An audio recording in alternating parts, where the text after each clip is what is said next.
Recently there has been a lot of panic about climate change, and both the Scottish and UK governments have suggested that we should rethink how we travel.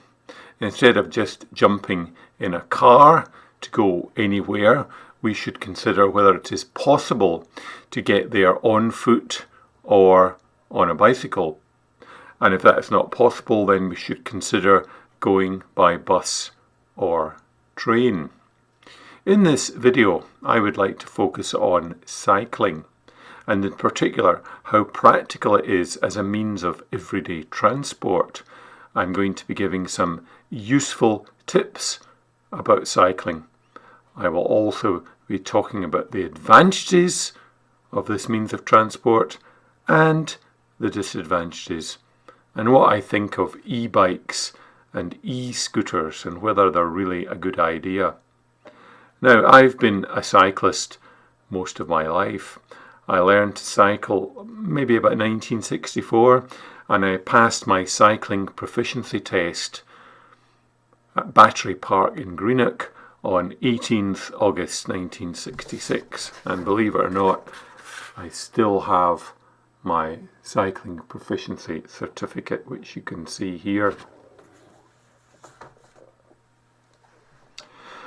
I stopped cycling for a few years in 1969 after my bicycle was damaged in an accident. But in 1976, when I was halfway through university, I restarted cycling, and I've been cycling constantly ever since.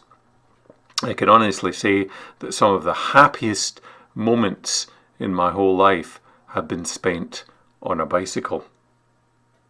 In the summer of 1977, when I was 20, I spent about a week cycling round Scotland. I had all my belongings in 2 pannier bags on either side of my rear wheel, and I stayed mainly in youth hostels. I had to come back after a week when I reached Inverness because the rain started and it became torrential. My original plan was to cycle all the way to John O'Groats. However, I still consider that episode as one of the great adventures of my life. In the last few decades, I must have gone on thousands of cycle runs. Before my wife had a stroke about 10 years ago, I used to visit places like Barron and Butte and would cycle for hours on end. My own personal record is 93 miles in one day. In 1996, I even had an article published in the Glasgow Herald, now known simply as the Herald, about my love of cycling. And I've put a link to this article in the notes below this video. In the last decade, I've been my wife's carer, so I've not been able to go on so many long runs. I'm usually limited to about 2 hours, as that's the most I can really leave my wife on her own. But all the same, I remain a keen cyclist and own 3 bicycles. I'm also aware that many motorists don't like cyclists. How many times have we opened a newspaper only to find a letter or an article criticising cyclists for their bad behaviour? Now, I have a foot in both camps, because although I am a cyclist, I also own a Honda Civic car, which I drive most days. So I can see both sides of the argument. When I'm on my bike, I find motorists very annoying, but when I'm driving, I find some cyclists very annoying. So, what are the sins committed by motorists? There are some motorists who seem to get annoyed by all cyclists. The fact that you are on a road holding them up is enough to incur their wrath. Often I have had obscenities screamed at me when I've been cycling, even when I have been pedalling as fast as I can and keeping as far to the left as possible. On the other hand, I would agree that a minority of cyclists do behave very badly. For example, cycling in the middle of a road, not using a cycle lane when one is provided, going through red lights, and holding up traffic by cycling in a pack or two abreast are common sins. By the way, the highway code states that cycling two abreast is permitted, but it also says that it is inadvisable if traffic is busy. In such instances, I think cyclists who are travelling two abreast or in a pack should revert to single file, even for their own safety. Pavements are another issue. This is a common topic in letter columns of newspapers. Anti-cyclist letter writers will often state that it is illegal to ride a bicycle on a pavement. Well, that is not always true. The law does recognise there are occasions when it is safer to ride a bicycle on a pavement. For example, if a road is very busy with a lot of HGVs, or there are a lot of potholes. So I would not ride a bicycle on a pavement in a busy city centre because the risk of hitting a pedestrian is so high. But a pavement on a country road which has no pedestrians on it would be a different matter. I have cycled on deserted rural pavements without any problems whatsoever. On many occasions, police vehicles have driven past me and they haven't even bothered to stop. The water is even more muddied by the fact that some pavements have now been designated for both bicycles and pedestrians by some councils. Now for some tips on cycling. To be really comfortable when cycling, you need to wear proper cycle clothing. I've seen many carefully posed photos showing politicians wearing an expensive suit while cycling. Believe me, that's a very bad idea. You're very likely to get oil, dirt, or grease on your suit if you do this, and wearing a suit while cycling is extremely uncomfortable. From the mid-60s through to the early 90s, I wore ordinary casual clothes while cycling. In the early 90s, though, I discovered specialist cycle clothing, and I was amazed at the difference it made to my comfort. It goes without saying that you must wear a good cycle helmet, and these days most people do. When I first started wearing a helmet in the early 90s, it felt uncomfortable, but you do get used to it, and now it feels strange to cycle without one. I also recommend gloves. Even in summer, I wear these partial gloves for two reasons. First of all, they help me to grip the handlebars better, and also they give your hands some protection, particularly the skin of your hands. They protect the skin of your hands from injury if you come off the bicycle. And then in winter, you can switch to full, thick cycling gloves like these ones here.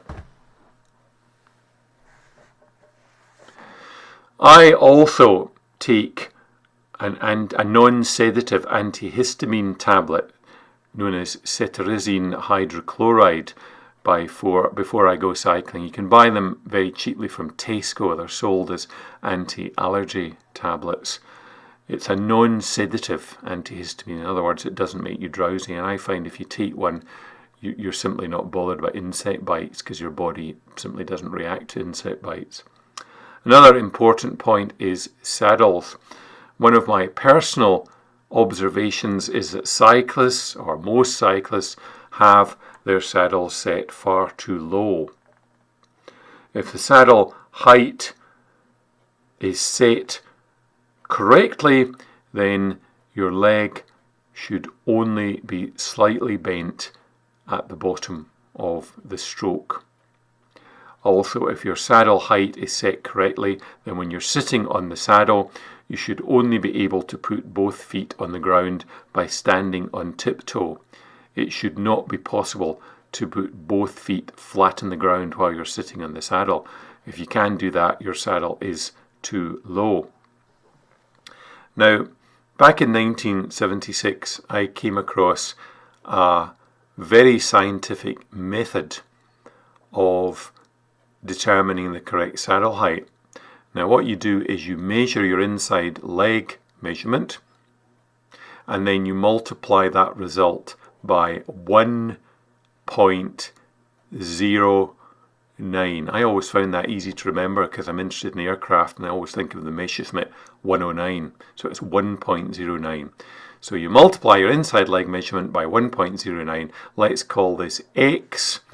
And then what you do, you set the saddle height in such a way that the distance between the saddle and the pedal, which, when it's at the bottom of its stroke but in line with the seat post, is equal to X. So I'll just show you in this diagram here. If you can just hold it the right way up, that helps.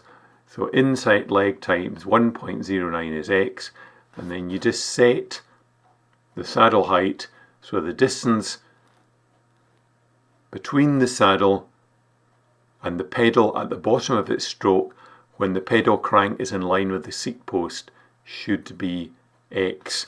Now, when you've set the saddle to that height, believe me, it's exactly the right height that will give you maximum power. If your saddle is too low, your muscles won't be able to develop as much power. If your saddle is too high, your muscles won't be able to develop as much power. And this is all to do with something called the length-tension relationship in muscle physiology, which says that muscles develop their maximum power output at a certain length. Below that length, they can't produce as much power, as much force. Above that length, they can't produce enough power. So set your saddle to the correct height and you'll notice a big difference in how easy it is to pedal. And your handlebars, by the way, should be set at the same height as your saddle.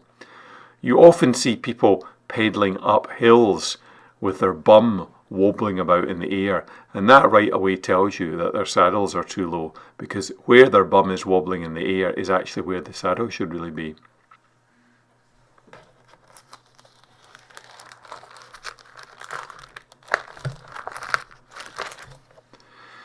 I also recommend you fit an aftermarket saddle, because even expensive bikes often come with rubbish saddles. You can get an aftermarket saddle for about £20 to £25, and when you change your bike, you can simply take the aftermarket saddle off and put it on your new bike, because they tend to last for a very long time. Believe me, they really do make a difference to your comfort. Now, some people all believe in these gel saddle covers. I've got one in my garage, but believe you me, they're not actually that good. You're much better off getting an aftermarket saddle. When you cycle for the first time, you will get a sore bottom, and you will have a sore bottom for about the first 2 weeks of cycling. But after that, your bottom seems to adjust in some way, and it's much more comfortable. Now a word about cycle locks. You will need some kind of cycle lock. Most people have a simple cable lock like this, or maybe a slightly sturdier one like this. Now the trouble is that kind of cable lock can be cut through in seconds with a device like this, a bolt cutter. And there are gangs going about with these bolt cutters, and they can cut through these cable cycle locks in seconds. A far better idea is a D-lock. There are a number of these on the market. That's a lot better than a cable lock. But even D-locks can be cut through. The cheaper D-locks with the thinner rod can be cut through with a bolt cutter. For the thicker, stronger ones, it's still possible to cut through them using an angle grinder or even a Drexel mini tool. Now, unfortunately, there are gangs going about at the moment, and they often target bicycles, sometimes several at a time. They just cut through the locks in seconds, and then you just throw the bikes into the back of a van, and they're usually sold on the internet within a matter of hours. Another way they will often defeat D-locks is by picking the locks, because some D-locks can be picked as well. So as I said, cycle thefts are epidemic at the moment, particularly thefts of e-bikes, because e-bikes can cost up to £5,000. So having taken a quick look at bikes and cycling, is it possible to use them to cycle to work? Well, I did this very thing in the early 1980s. I lived in the West End of Glasgow at that time, and I used a bicycle to travel to both Gartnavel General Hospital and Glasgow Eye Infirmary. Unfortunately, I soon discovered that there were many days in the year when I was unable to use my bicycle because it was too wet, too cold, too icy, too windy, there was snow and so on. So I personally won't go out when it's cold, wet, raining, icy, snow in the ground, or even if there is grit in the roads, because grit, or to be more precise, road salt, is very, very damaging to bicycles. It causes a lot of corrosion, particularly with modern bikes, which are largely made of aluminium. When I was a student, I used to go out in the winter months, but nowadays my personal cycling season usually lasts from about maybe mid-March to the end of September. Sometimes I might go out in October if I get a good day. In August 27, by the way, I was only able to go out cycling on 1/3 of days because it was raining every other day. Now, the risk of an accident while cycling to work is considerable. There's been a lot of accidents on bicycles, and a lot of them have got into the newspapers. Here's one that was in the papers a few weeks ago. I wonder if you can just see this. This guy was actually thrown into the air upside down following a collision with a car. I have had 4 cycling accidents since 1976. Only one of them resulted in hospital treatment. That was about 2.5 years ago when I broke my arm while cycling. But almost everyone I know who cycles to work regularly has had multiple cycling accidents, usually involving a car or a lorry and usually resulting in broken bones. So that has to be taken into account if you want to go cycling. A quick word about electric bikes. Well, speaking personally, I don't see the advantages of them because an electric bike, as far as I'm concerned, gives you all the disadvantages of a pedal bike. That is exposure to the elements and the accident risk without any of the advantages, namely exercise. I'm aware that electric bikes give you power assistance rather than total power, so you do get some exercise. But the only people who I think might benefit from an electric bike are elderly people and people who are not very fit and find hills a problem. But on the other hand, I'm almost 65. I had a very severe heart attack in 2015, but I can manage any hill on my pedal bikes just by using the lowest possible gear. So speaking personally, I would never get an electric bike. I always say that if you can walk up a hill, you can cycle up it. And if you can't cycle up it, you would probably have difficulty walking up it. So in conclusion, cycling is a great leisure pursuit. It's great exercise. It can burn 500 calories or more per hour. And it's very good for your mental and physical health. You feel better and you sleep better. Unfortunately, it's not possible to cycle every day of the year because of the poor British climate. You also have to consider the accident risk, the risk of having your bike stolen, and the fact that you may have a job which requires you to wear a suit, and you can't really cycle in a suit. I think if the government is serious about promoting cycling as transport, then there needs to be more tarmac cycle paths which are kept well away from ordinary roads. So you should be able to cycle from any location in Britain to any other location without going anywhere near a motor vehicle. And workplaces need to provide showers and changing facilities for cyclists and also secure indoor storage for bicycles. Even then, the government has to accept that there are many days in the year when cycling isn't possible, so we need better and more frequent public transport. Thanks for watching. I'll be back again soon with another video. Bye for now.